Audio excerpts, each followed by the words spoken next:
এবছরের ঈদটা একদমই ভিন্নভাবে কাটছে। তো এরকমভাবে কাটবে আমি একদমই আশা করি নাই। সো হ্যালো এভরিওয়ান, কি অবস্থা সবার, কেমন আছেন? আশা করি ভালো আছেন, আমিও ভালো আছি। তো আজকে আপনাদের সাথে শেয়ার করব হচ্ছে আমরা ঈদের দিন হচ্ছে কোথায় গিয়েছিলাম, কি করেছিলাম। আর ভিডিওটা একটু লং হবে, সবাই একটু কষ্ট করে দেখবেন। তো যাই হোক, তখন বাজছিল রাত প্রায় 1:30। তো হচ্ছে গুঞ্জনের জেঠু মানে বড়দা, উনি হচ্ছে আমরা খাওয়া দাওয়ার আগে বলতেছিল যে মানে ওনার জেঠু মানে গুঞ্জনকে উনি জেঠু ডাকে, তো ওকে নিয়ে বাহিরে যাবে। হঠাৎ করে আবার হচ্ছে মত চেঞ্জ হয়েছে, তো বলতেছে তাহলে সবাই মিলে একসাথে যাব। তো আমিও হুটহাট করে রাজি হয়ে গেছি, যাব। আমাদের প্ল্যান ছিল হচ্ছে জাস্ট হচ্ছে গাড়িতে করে হচ্ছে জাস্ট একটু ঘোরাঘুরি করে চলে আসবো। মানে আমরা 10 মিনিটের মতো করে বের হয়েছি। তো খাওয়া দাওয়া করে রেডি হয়ে বের হয়ে গেছি। এর মধ্যে হচ্ছে আমাদের 12টার মধ্যে হচ্ছে লিফট বন্ধ। এরপরে হচ্ছে আমরা হাঁপাইতে হাঁপাইতে সিঁড়ি দিয়ে নামছি। আর এদিকে হচ্ছে আমাদের ড্রাইভ করবে হচ্ছে বড়দা। ওনার বাইক চালানো অনেক সুন্দর, মানে হচ্ছে একদমই হচ্ছে কোনো ভয় ছাড়াই বসা যায়। বড়দার বাইকে আমি একবার বসছিলাম। তো এই যে কারে হচ্ছে প্রথমবার বড়দা ড্রাইভ করতেছিল আর আমি ছিলাম, আমার একটু নার্ভাস লাগছিল। তো এটা আমার বড়দা বুঝে গেছে। তো এটা নিয়ে আমাদের অনেক বেশি হাসাহাসি হয়েছিল। পরে আমার হচ্ছে এই নার্ভাসনেস কেটে গেছিলো। এরপরে হচ্ছে ওই দিন হচ্ছে যেহেতু ঈদের দিন, এজন্য হচ্ছে আমরা সাহস করে বের হয়েছি। তা না হলে বের হইতাম না, কারণ হচ্ছে দেশের পরিস্থিতি আসলে একদমই ভালো না। যেহেতু হচ্ছে ঈদের দিন মানুষজন থাকবে, তো ভাবতেছিলাম যে সংসদ থেকে ঘুরে চলে আসব, কিন্তু আসলে হচ্ছে সংসদে নামাই হয় নাই। তখন হচ্ছে প্রায় 1:30 বাজছিল, তখন মানুষজন অনেক ছিল। এরপরে হচ্ছে হঠাৎ করে উনিও হচ্ছে ভাসুর দাদাই ডাকি আসলে আমার হচ্ছে ভাসুর, মানে ওরকম হচ্ছে ভাসুর ডাকা বা হচ্ছে দূরত্ব নাই আমাদের মধ্যে, জাস্ট বড় ভাই এটাই। মানে হচ্ছে আমাকে বোনের মতোই দেখে, আমি দাদার মতোই দেখি। এরপরে হচ্ছে আমরা এক মানে বড়দার খুব ক্লোজ দাদা। তো আমরা হঠাৎ করে বড়দা বলতেছে যে দাদাকে সারপ্রাইজ দিবে। পরে হচ্ছে দাদাকে সারপ্রাইজ দিতে গেছে। পরে দাদা আমাদেরকে বাসায় নিয়ে গেছে। পরে হচ্ছে আমরা বৌদি আর জেঠিমাকে অনেক বেশি কষ্টে ফেলে দিছি। পরে হচ্ছে আমরা চা নুডলস খেয়ে চলে আসছি। অনেক খাওয়া দাওয়া করে আসতে বলছিল, তারপরে রাতে থাকতে বলছিল। এরপরে হচ্ছে খাওয়া দাওয়া শেষে আমরা বের হয়ে গেছিলাম মাওয়া যাওয়ার উদ্দেশ্যে।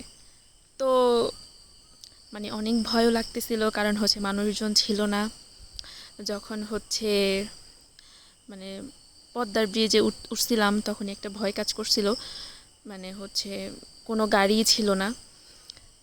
এটার জন্য একটু ভয় কাজ করতেছিল, কিন্তু আমি কাউকে বুঝতে দিই নাই।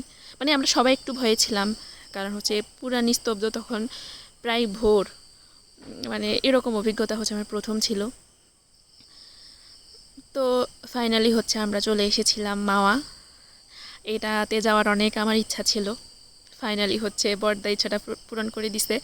তো বড়দা অনেক বেশি প্রায়োরিটি দিছে যে মানে আমরা কোথায় যাব। মানে আমার ইচ্ছা দুর্জয় ছিল, দুর্জয়কে বারবার জিজ্ঞেস করতেছিল আমরা কোথায় যাব।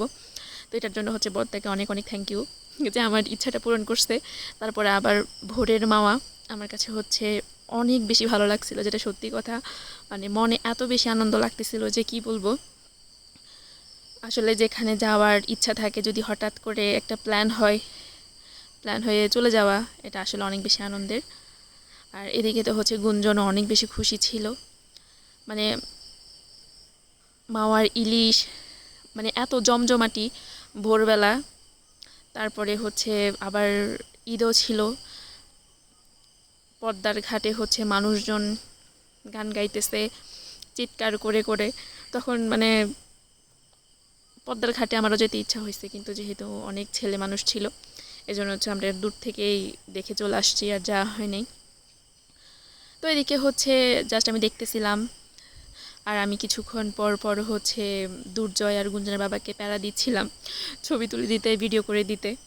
আর এই যে এদিকে ভিউটা অনেক বেশি সুন্দর লাগছিল আমার কাছে। ওই সাইডে হচ্ছে পদ্মার ব্রিজ দেখা যাচ্ছিল, আর এই সাইডে হচ্ছে মানে রেস্টুরেন্টই, দোকানপাট অনেক বেশি সুন্দর ছিল।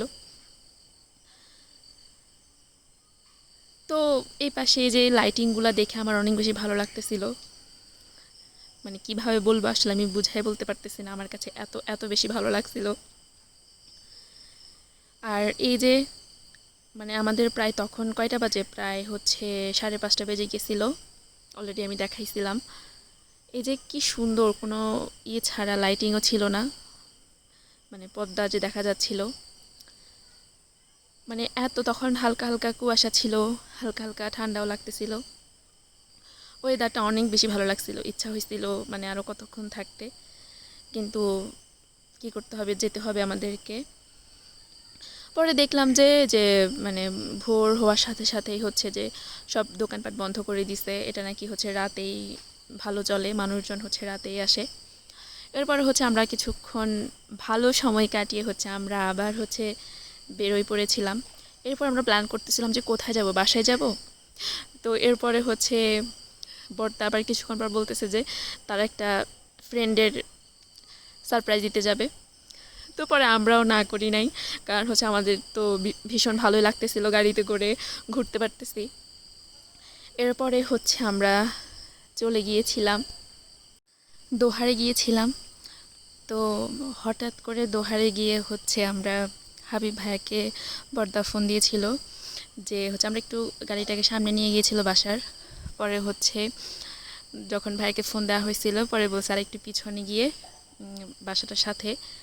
পরে হচ্ছে পুরাই সবাই সারপ্রাইজড হয়ে গিয়েছিল, তখন বাজে হচ্ছে প্রায় 7টা। তো কিন্তু আমরা তাদেরকে কষ্ট দিয়েছি, হচ্ছে আমরা তাদেরকে ঘুম থেকে উঠাই ফেলছি, কারণ হচ্ছে সবাই ঈদের মধ্যে হচ্ছে জেগেছিল, ভোরে ওঠা আসলে একটা কষ্টের। এরপরে হচ্ছে আমরা ওইখানে চা খেয়েছিলাম প্রথমে সকালে গিয়ে, এরপরে হচ্ছে নাস্তা টাস্তা করে আমরা চলে আসতে চেয়েছিলাম, কিন্তু হচ্ছে মানে আপু ভাবি আমাদেরকে এত পরিমাণ মানে জোর করছে, আসলে আসার কোনো মানে রাস্তা ছিল না। পরে হচ্ছে আমরা কিছুক্ষণ ঘুমাইছিলাম, এরপরে হচ্ছে খাওয়া দাওয়া করে তারপরে হচ্ছে আবার হচ্ছে বিকালবেলা রওনা দিয়েছিলাম। তো তখন হচ্ছে প্রায় 5টা বাজছিল। পরে এই যে আমরা প্রায় চলে এসেছিলাম বাসার কাছে। তো আজ এই পর্যন্তই, সবাই ভালো থাকবেন।